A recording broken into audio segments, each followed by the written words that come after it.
నమస్తే, నేను Yashoda. Welcome to Pallavi TV. Screen మీద చూస్తున్నాం, మన ప్రధానమంత్రి నరేంద్ర మోడీ పక్కనే ఉంది రష్యా అధ్యక్షులు వ్లాదిమిర్ పుతిన్. ఇతనికి ప్రపంచంలోనే అత్యంత పవర్ఫుల్ వ్యక్తిగా పేరు. ఎందుకంటే తన 13వ ఏటనే ఒక స్పై ఏజెంట్ అవ్వాలని కలలు కన్న పుతిన్ చిన్న స్థాయి గూఢాచారి నుంచి ఏకంగా రష్యా అధ్యక్షుని స్థాయికి ఎదిగిన తీరు, ఆ తీరు గురించి ప్రపంచమంతా ఇప్పటికీ మాట్లాడుకునే సందర్భం.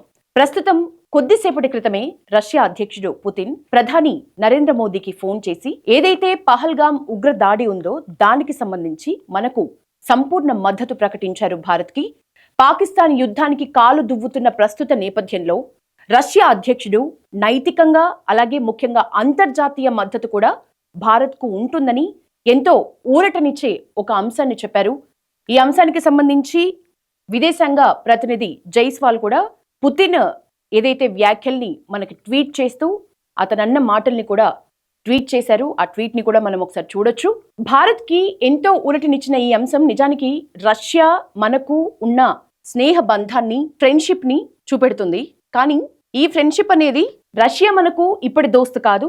ఈ రెండు దేశాల మధ్య ఉన్న ఫ్రెండ్షిప్ ఇవాల్టిది కాదు. ఈ ఫ్రెండ్షిప్ అనేది యుద్ధ సమయంలో అంటే 1971 బంగ్లాదేశ్ ఏర్పాటు సందర్భంగా భారత్ కి పాకిస్తాన్ కి మధ్య యుద్ధం జరిగింది. అయితే ఆ యుద్ధంలో భారత్ను శత్రువులంతా చుట్టుముట్టారు.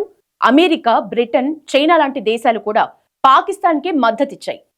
భారత్ మాత్రం ఒంటరిగా ఓడిపోయే స్థితిలో అప్పుడుంది. గుండె ధైర్యం తగ్గింది.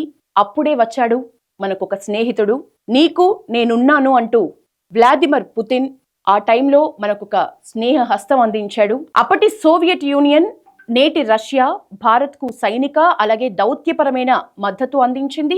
ఆ యుద్ధంలో భారత్ గెలుపు కోసం బాటలు వేసింది. ఎప్పుడైతే సోవియట్ యూనియన్ భారత్కు మద్దతు ఇచ్చిందో అమెరికా, చైనా, బ్రిటన్ వంటి దేశాలు తోకముడిచాయి. ప్రస్తుతం ఆ సందర్భంలో ఈ సందర్భాన్ని పోల్చి చూస్తే ఏకంగా దేశాలే తోక ముడిచే సత్తా పుతిన్కి ఉంది అనటంలో ఎలాంటి సందేహం లేదు.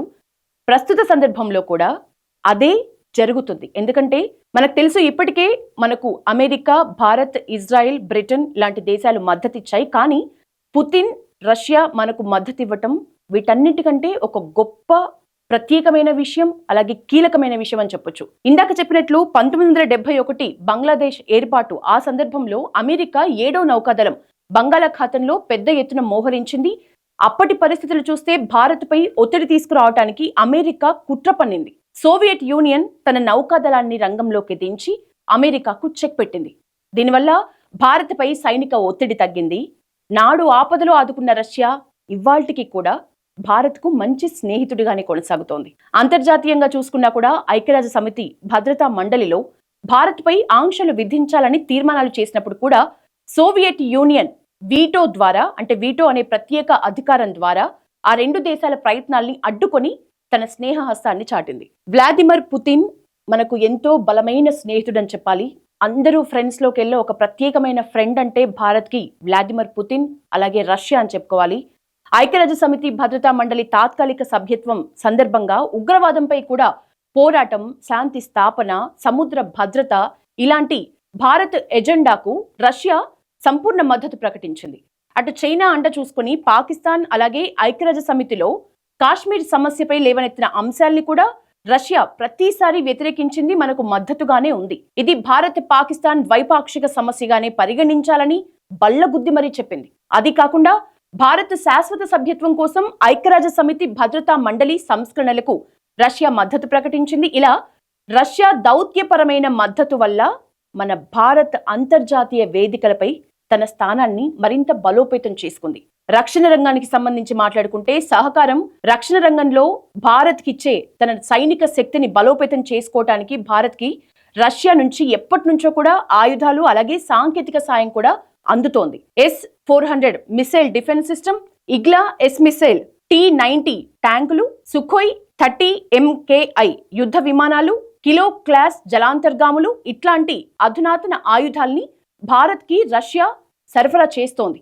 మొన్న పహల్గామ్ ఉగ్రదాడి తర్వాత కూడా భారత్ 250 కోట్ల విలువైన ఇగ్లా ఎస్ మిసైల్స్ ని రష్యా నుంచి కొనుగోలు చేసి సరిహద్దుల్లో మోహరించింది. అలాగే ప్రస్తుతం భారత సైన్యంలో కీలక వెపన్ గా ఉన్న BrahMos super sonic cruise missile కూడా భారత్ రష్యా సహకారంతోనే అభివృద్ధి చేసింది. రష్యా టెక్నాలజీని ఉపయోగించే భారత్ స్వదేశంలో T-90 యుద్ధ ట్యాంకుల్ని ఉత్పత్తి చేస్తోంది. చైనా, పాకిస్తాన్ వంటి దేశాలతో సరిహద్దు ఉద్రిక్తతల సమయంలో కూడా రష్యా సరఫరా అలాగే సహకారం మనకు ఎప్పుడూ తన రక్షణ సామర్థ్యాన్ని గణనీయంగా బలోపేతం చేసుకునే దిశగానే సాగింది.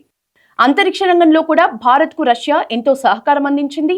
1975లో అయితే భారత్ మొదటి ఉపగ్రహం ఆర్యభట్ట, మనందరికీ గుర్తు ఆర్యభట్ట, సోవియట్ యూనియన్ ద్వారానే ప్రయోగించింది. గగన్యాన్ మిషన్ కోసం కూడా భారత వ్యోమగాములకు రష్యా తన దేశంలోనే శిక్షణ ఇచ్చింది. రష్యా సాంకేతిక సాయం వల్ల భారత్ GSLV రాకెట్లలో ఉపయోగించే క్రయోజెనిక్ ఇంజన్ సాంకేతికతను అభివృద్ధి చేసుకుంది. మనకు రష్యా ఎంత పెద్ద దేశం తెలుసు, సోవియట్ యూనియన్ ఒకప్పుడు ఒక యూనియన్ గా ఎన్ని దేశాల సమూహం తెలుసు, కానీ ఒక చిన్న దేశమైన దాని ముందు మనం పోలిస్తే ఎంత చిన్న దేశమో అంత చిన్న దేశానికి ఒక బలమైన ఫ్రెండ్ గా, పెద్దన్న పాత్రగా రష్యా ఎప్పుడూ నిలుస్తూనే ఉంది. ముఖ్యంగా ఆర్థిక వాణిజ్య సహకారం విషయంలో కూడా రష్యా పాత్ర ఎప్పటికీ మనం మరవలేము. రష్యా నుంచి భారత్ తక్కువ ధరలో చమురు దిగుమతి ఇప్పటికీ చేసుకుంటోంది. ఇది భారత ఆర్థిక వ్యవస్థకు ఎంతో ఊరటనిచ్చే అంశం. 2023లో భారత్ రష్యాకు చైనా యువాన్, UAE దిర్హాం వంటి కరెన్సీలలో చెల్లింపులు చేసింది. దీనివల్ల డాలర్ ఆధారిత వాణిజ్యంపై కూడా ఆధారపడకుండా ఉండగలిగింది. ఉక్రెయిన్ రష్యా యుద్ధ సమయంలో కూడా రష్యా తీరును ప్రపంచ దేశాలు తప్పుబట్టినాయి. భారత్ కూడా రష్యా తీరును ఖండించాలని అమెరికా లాంటి దేశాలు కూడా మన మీద ఒత్తిడి తెచ్చాయి. కానీ మోదీ నేతృత్వంలోని భారత్ ఒక్క మాట కూడా అనలేదు. అటు రష్యా ఇటు ఉక్రెయిన్తో మంచి సంబంధాలు కొనసాగిస్తూనే యుద్ధం ఆపాలని, శాంతి చర్చలకు కలిసి రావాలని ప్రధాని మోదీ సూచించారు. శాంతి చర్చల్లో ప్రధాని మోదీ కీలక పాత్ర ఎంతో మనం చూస్తూనే ఉన్నాం. రష్యా మనకు ఇప్పటి దోస్తు కాదు, చాలా పాతకాలం నాటి దోస్తు అయినప్పటికీ కూడా ఆ బంధం చాలా స్ట్రాంగ్ అవ్వటానికి మాత్రం నిజంగా ప్రధాని మోదీ ఏదైతే ఇప్పుడు తీసుకుంటున్న నిర్ణయాలు, బిహేవ్ చేస్తున్న తీరు దేశాలతో చూస్తే అది బలమైన కారణంగా మనం చెప్పుకోవచ్చు. ఏదేమైనప్పటికీ పహల్గామ్ ఉగ్రదాడి నేపథ్యంలో మనకు ఈ ప్రముఖమైన పవర్ఫుల్ వ్యక్తి నుంచి ఒక భరోసా రావటం, అలాగే నేను వెన్నుదన్నుగా ఉంటాను, ఖచ్చితంగా ఈ ఉగ్రదాడికి కారకులైన వారు, ఈ ఉగ్రదాడికి మద్దతిచ్చేవారు కూడా కఠినంగా శిక్షించబడాలి. పాకిస్తాన్ పై పోరుకు ఏ రకంగానైనా మేము సిద్ధం, మీకు ఫుల్ ఫ్లెడ్జ్ గా సపోర్ట్ గా ఉంటాం అని రష్యా అధ్యక్షుడు వ్లాదిమిర్ పుతిన్ నుంచి వచ్చిన ఒక భరోసా అయితే మనకి చాలా కీలకమైన అంశంగా చెప్పుకోవచ్చు.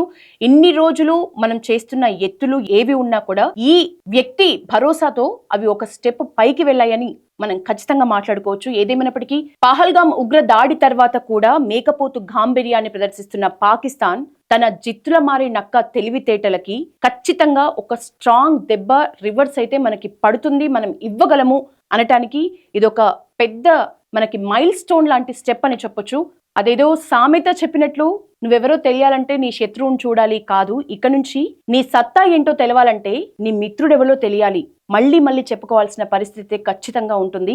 ఖచ్చితంగా మనం పాకిస్తాన్కి దెబ్బకు దెబ్బ కొట్టడంలో సఫలమవుతాం, మనం సక్సెస్ అవుతాం అనటంలో ఎలాంటి సందేహం లేదు. ఇక ముందు ప్రపంచ దేశాలన్నీ భారత్ని దెబ్బ కొట్టాలన్నా, భారత్ వైపు చూడాలన్నా ఖచ్చితంగా ఒక క్షణం ఆలోచించి భయపడే పరిస్థితి అయితే మనకు మన ఆపన్న హస్తం, మన అత్యంత సన్నిహితమైన దేశం, మన అత్యంత సన్నిహితుడు వ్లాదిమిర్ పుతిన్ ఏదైతే మనకు సపోర్ట్గా మాట్లాడినారో శిక్షించాలి కఠినంగా, అలాగే ఫుల్ ఫ్లెడ్జ్గా భరోసాగా నేను వెనక ఉంటా అనే మాటలు మనకు ఎనఫ్ అని చెప్పొచ్చు. చూడాలి ఖచ్చితంగా ఇక నుంచి ఇప్పటివరకు జరిగిన స్టెప్స్ అన్నీ ఒకెత్తైతే ఇక నుంచి ఖచ్చితంగా భారత్ తీసుకునే నిర్ణయాల్లో తేడా మనం చూస్తాము అనే ఒక పాజిటివ్ వైబ్ అయితే ప్రపంచంలో ముఖ్యంగా మన ఇండియాలో అయితే నెలకొన్న పరిస్థితి. ఇది ఇవాల్టి ఒక special topic. Stay tune to Pallavi TV.